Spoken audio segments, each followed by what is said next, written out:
भाजपा या कोई और पार्टी प्रतिक्रिया दे, इससे पहले आपस में ही दोनों भिड़ते नजर आए। सरकार बनते ही दो तेजस्वी के कोटे के मंत्रियों की छुट्टी भी की गई। गोपालगंज की सीट हारनी पड़ी राजद को। क्या नीतीश कुमार को तेजस्वी यादव अपना वोट बैंक दिला पाएंगे? क्या नीतीश कुमार तेजस्वी के सहारे से बिहार की सत्ता में एक बार फिर से वापसी कर पाएंगे? 25 का चुनाव बिहार में नरेंद्र मोदी वर्सेस नीतीश कुमार के तौर पर रिप्रेजेंट किया जाएगा। नई सरकार बनते ही तेजस्वी यादव और नीतीश कुमार के बीच लगातार विवाद होता रहा। कई मुद्दों पर यह विवाद सार्वजनिक हुआ, एक दूसरे पर छींटाकशी की गई, आरोप किए गए और सबसे बड़ी बात यह रही कि दोनों कोटे के मंत्रियों ने जो बयानबाजी की उस पर भाजपा या कोई और पार्टी प्रतिक्रिया दे, इससे पहले आपस में ही दोनों भिड़ते नजर आए। सरकार बनते ही दो तेजस्वी के कोटे के मंत्रियों की छुट्टी भी की गई। नीतीश कुमार द्वारा लिए गए ये फैसले तेजस्वी यादव की पार्टी पर कितना भारी पड़े वो बाद में हमें समझ में आया। गोपालगंज की सीट हारनी पड़ी राजद को। उसके बाद हमने देखा कि कुढ़नी जो सीट है उसको लेकर नीतीश कुमार वीटो प्रयोग कर किया उन्होंने, और उसकी वजह से क्या हुआ कि उस सीट को राजद से लेकर जदयू को देना पड़ा। हालांकि उस पूरे चुनाव में जदयू का जो रोल था, जिस तरीके से जदयू ने चुनाव लड़ा और उसमें जिस तरीके का योगदान किया राजद ने, इस पर सवाल खड़े होते रहे। इस चुनाव में भी महागठबंधन को, जदयू को हार का सामना करना पड़ा। इसके बाद ये सवाल खड़े होने लगे कि क्या तेजस्वी और नीतीश वास्तविक तौर पर एक दूसरे के साथ आए हैं? क्या नीतीश कुमार को तेजस्वी यादव अपना वोट बैंक दिला पाएंगे? क्या नीतीश कुमार तेजस्वी के सहारे से बिहार की सत्ता में एक बार फिर से वापसी कर पाएंगे? दो बड़े मुख्य चुनाव सामने हैं। 24 का चुनाव नरेंद्र मोदी के लिए बड़ा चुनाव है, तो वहीं 25 का चुनाव बिहार में नरेंद्र मोदी वर्सेस नीतीश कुमार के तौर पर रिप्रेजेंट किया जाएगा। अब बड़ी बात यह है कि जहां नरेंद्र मोदी फिलहाल बहुत हिलते डुलते नजर नहीं आ रहे हैं, वहीं नीतीश का जनाधार लगातार खिसकता गया है। नीतीश वापस अगर आए हैं तेजस्वी के साथ या लालू प्रसाद यादव के साथ, तो उसके पीछे उनका एकमात्र मकसद यही है कि किसी तरीके से अपने घटते जनाधार को बढ़ाना और तेजस्वी यादव के वोट बैंक के सहारे अपनी नाव पार लगाना। लेकिन बीच में जिस तरीके से विवाद हुए और उन विवादों के प्रतिफल ये हुआ कि ये कयास लगाए जाने लगे, मीडिया के बड़े घरानों में ये बातें होने लगी कि नीतीश अब किसी भी वक्त वापस एनडीए में आ सकते हैं।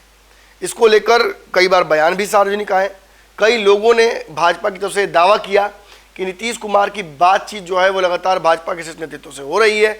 उपेंद्र कुशवाहा भी दिल्ली से आए तो उन्होंने साफ तौर पर कह दिया कि भाजपा के जो नेतागण हैं दिल्ली के, उनसे बिहार जदयू का हर नेता संपर्क में है। जो जितना बड़ा नेता है वो उतना ही संपर्क में है। निश्चित तौर पर इससे नीतीश कुमार के साख पर भी सवाल खड़ा होता है कि क्या नीतीश कुमार वाकई भाजपा के साथ जाना चाहते हैं। खास बात यह है कि नीतीश कुमार ने प्रधानमंत्री का जो कैंपेन शुरू किया था, जिसके लिए उन्होंने गठबंधन तक तोड़ा और भाजपा से लड़ने की तैयारी की, जिसके लिए पूरे देश भर में विपक्षी नेताओं से उन्होंने मुलाकात की, उस कैंपेन को छोड़कर वो बिहार में लगातार घूम रहे हैं, बिहार में अपनी ताकत बढ़ा रहे हैं, बिहार में खुद को मजबूत कर रहे हैं। इससे सवाल खड़ा होता है कि क्या नीतीश वाकई प्रधानमंत्री के रेस में है या वो भाजपा को चुनौती देना भी चाहते हैं या नहीं। इन सवालों के इतर बिहार में तेजस्वी और नीतीश के रिश्ते पर भी सवाल खड़े हुए हैं कि क्या तेजस्वी नीतीश का रिश्ता बचेगा। भाजपा के द्वारा किया गया दावा, उपेंद्र कुशवाहा के द्वारा किया गया दावा और फिर राजद नेताओं द्वारा कोई भी बयान दिए जाने पर जदयू का उसके बयान को भत्सना करना, ये साबित करने लगा था कि कहीं ना कहीं नीतीश कुमार ने अपना मन अंदर अंदर बदल दिया है। अब नीतीश कुमार के मन में क्या है तो नीतीश कुमार समझते हैं, लेकिन विगत 2-3 दिनों में बिहार में राजनीतिक परिस्थितियां फिर बदली हैं। नीतीश और तेजस्वी एक मंच पर नजर आए हैं। नीतीश कुमार और तेजस्वी यादव के बीच फिर से एक बार कड़ी का काम ललन सिंह ने किया। ललन सिंह ने तेजस्वी यादव से मुलाकात के साथ साथ ये स्पष्ट कर दिया कि दोनों पार्टियां फिलहाल अलग नहीं हो रही हैं। इसके बाद आज एक बड़ा बयान आया है। अब इसे अंगूर खट्टा है समझ कर देखिए या जो समझिए। आज सुशील मोदी ने यह बात फाइनल कर दी। बताया जाता है कि सुशील मोदी ही नीतीश की वापसी का एक बड़ा जरिया बन सकते हैं और उन्हें भाजपा प्रमोट भी कर रही है। बिहार में संगठन में सुशील मोदी का जो इंटरफेरेंस है वो बढ़ा है विगत दिनों में। तो ऐसे में क्या नीतीश कुमार की वापसी का रास्ता प्रगाढ़ करने के लिए आए हैं सुशील मोदी? तो इस पर उन्होंने साफ तौर पर कह दिया कि नीतीश कुमार से अब कोई कॉम्प्रोमाइज़ भाजपा नहीं करेगी। अब हम सीधा चुनाव में नीतीश कुमार को फैसला करेंगे और नीतीश कुमार से चुनाव में ही लड़ेंगे। बात जहाँ तक भाजपा की है तो हमारे पास पुख्ता रणनीति है, बड़ा वोट बैंक है, जनता का जनाधार है और नीतीश कुमार से नाराज लोग हमारे साथ खड़े हैं। पिछले चुनाव में हमें नीतीश के साथ रहने की वजह से सवर्णों की नाराजगी भी झेलनी पड़ी थी, जो कि अब नहीं झेलना पड़ेगा। यानी निश्चित तौर पर भाजपा ने अपनी तरफ से अब रिवर्स साइकोलॉजी का इस्तेमाल करना शुरू कर दिया है। नीतीश कुमार को दूर ढकेलते हुए सुशील मोदी ने कहीं ना कहीं इशारा कर दिया है कि भाजपा अब अपने दम पर बिहार में सरकार बनाने की जुगात करेगी। 24 में नीतीश कुमार को साथ लाने का संभावना भी खत्म और 25 में नीतीश को साथ लाने की संभावना भी इनके हिसाब से कम खत्म हो गई है। अगर ये वीडियो पसंद आई और वह बिहार के राजनीति और बिहारियत से सरोकार रखेनी तो सब्सक्राइब बटन दबा के चैनल के सब्सक्राइब कर ली।